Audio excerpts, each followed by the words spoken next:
very fine building, and nearby the Forum. The first few columns which we see here are going back to the actual Forum here. The old Roman Parliament, of course, the twin statues of Castor and Pollux, the Victoria Emmanuel Monument, the police station from Mussolini, so to speak, the Via Nazionale,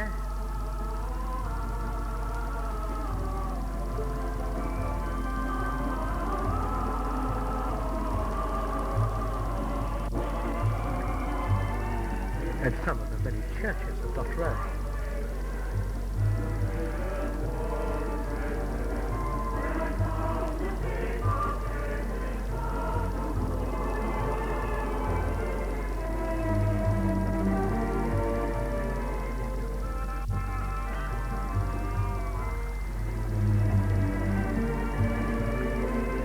Paul's outside the walls with its gold facade.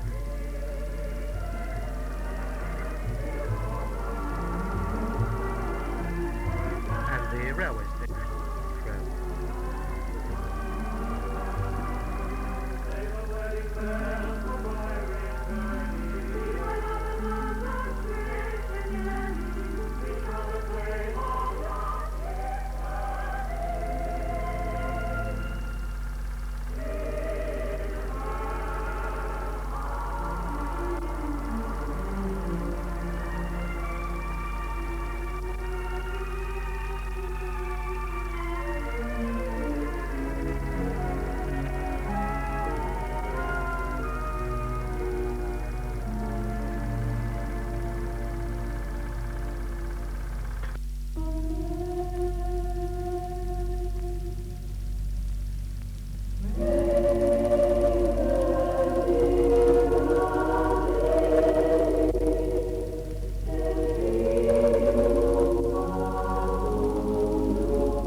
Pompeii, where this dreadful disaster overtook them in 79 AD.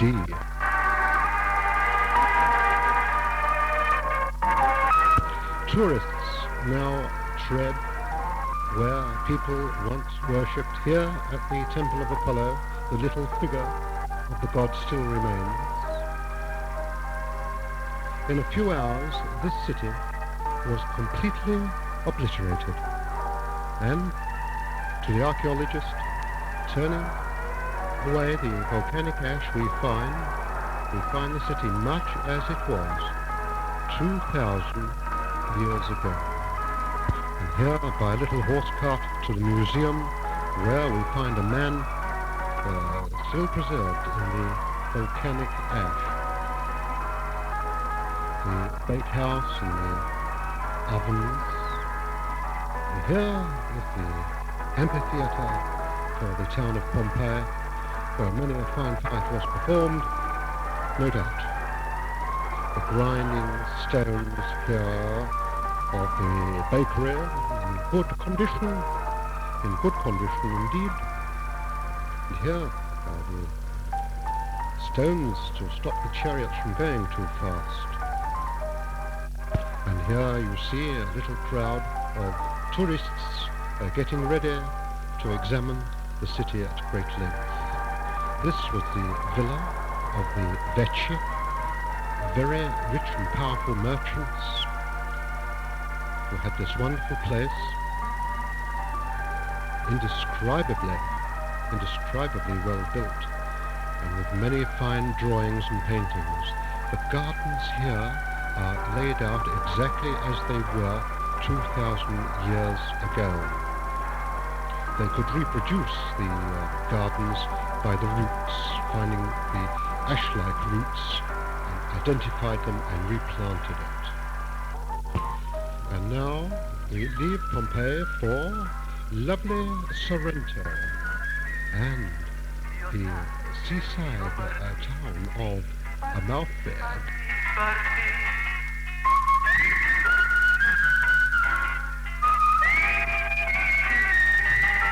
Non sta a fare a ritrosa perché mio so che ti aspetti al momento più buono. Dime sì, cosa aspetti tu a darmi un basin? Dime sì, cosa aspetti tu a darmi un basin?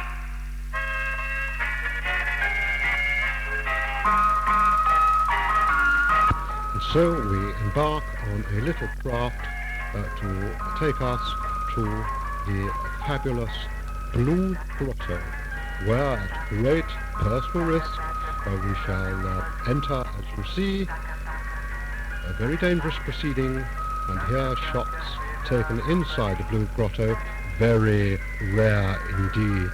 Boatmen getting out, and we're safely back, and we never thought we would make it.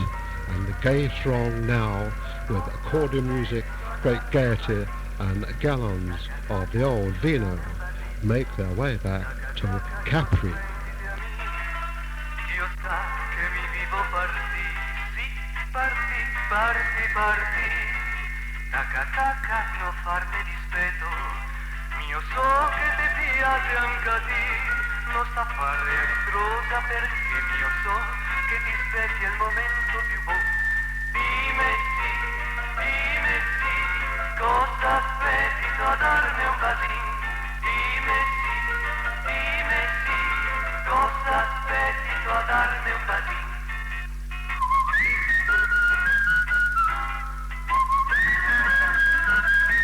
These are the Farangole, very great rocks that stand on the northernmost tip of Capri. Many interesting legends are woven by the natives around these rocks.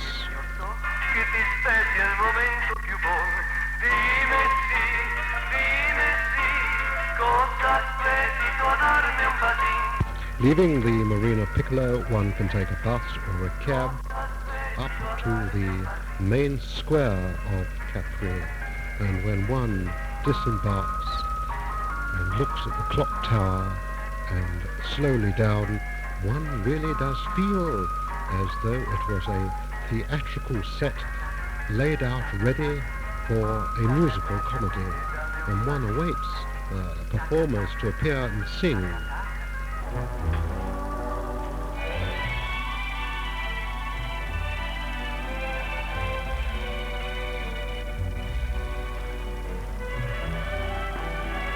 The short bus ride takes us to Capri, shopping centre, and then to the villa of Axel Monte, the famous physician.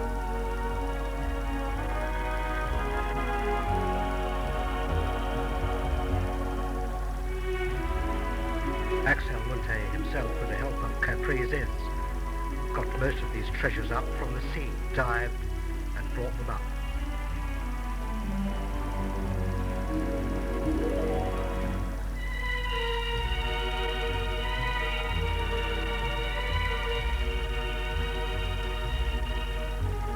A school we visited, and the children being exercised, rather windy day.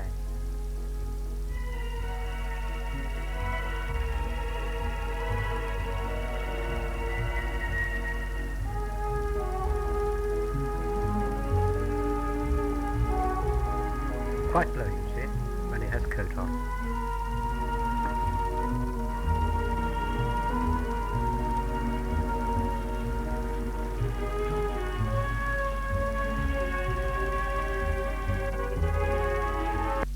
And nearby we have the Canzone del Mare, La Canzone del Mare, the pool and restaurant owned by Gracie Fields.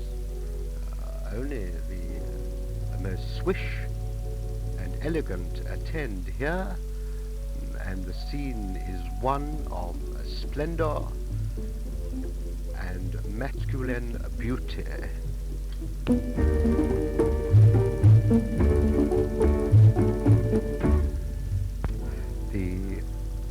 little shower that goes into the pool is a great attraction for tourists who come for thousands of miles for the pleasure of dipping themselves in the pool and swimming under this sort of little fountain thing. They love disporting under its shower.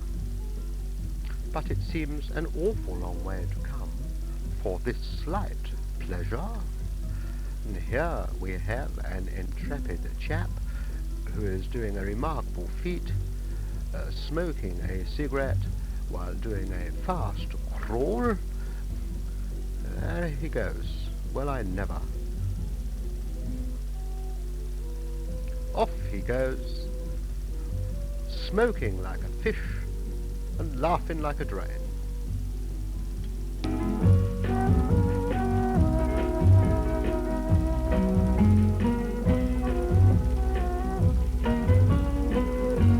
Even on a Sunday, the poor fishermen have to work, and you can see by the size of his catch and the physical size of each specimen that they don't do very well, I fear. This is a meal, together with pasta, for a family of 27.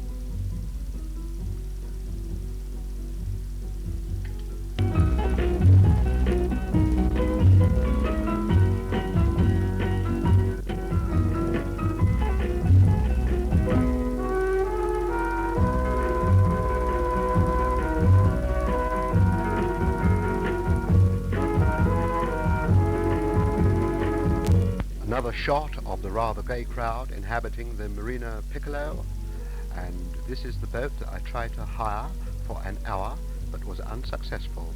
The owner just didn't want to accept my very fair offer. And this is the boat I finally hired. You see it going through the little thing there. Yes, I hired that for 1 hour and sailed through Le Perigioni to take these shots once again of the grand pool and the sophisticated and fascinating inhabitants who were all over a certain age and certainly had the 7-year itch. Grey-haired old men with blonde young popses, how I envied them. The villa right on the top of the cliff here belongs to a famous prince, someone or the other, and a flat there belongs to Miss Gracie Fields. This chappie here, wandering across, was the chap that looked after my physical needs, if you know what I mean. Renee takes coffee rather excitedly this morning because we have been invited to see Miss Gracie Fields herself, where Renee shows her photos and letters from home of a family she has long since forgotten and only just remembered, and is a bit staggered by the whole thing. It was about 3 or 4 marriages ago, and she rather wonders what it's all about. Dear, oh dear. There she is. Yes, yes, she recalls them now. Dear children, and she says a prayer for them morning, noon and night. Yes, that's the one. Bless my soul, her dog too. Yes, Renee plays with her little dog, who was a grand chap, actually.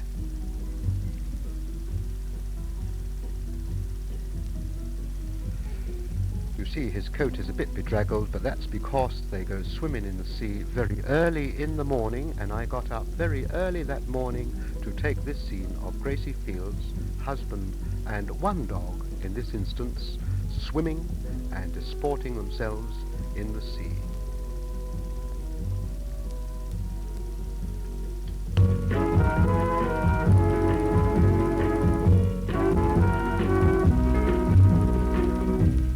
And this is Gloria's restaurant.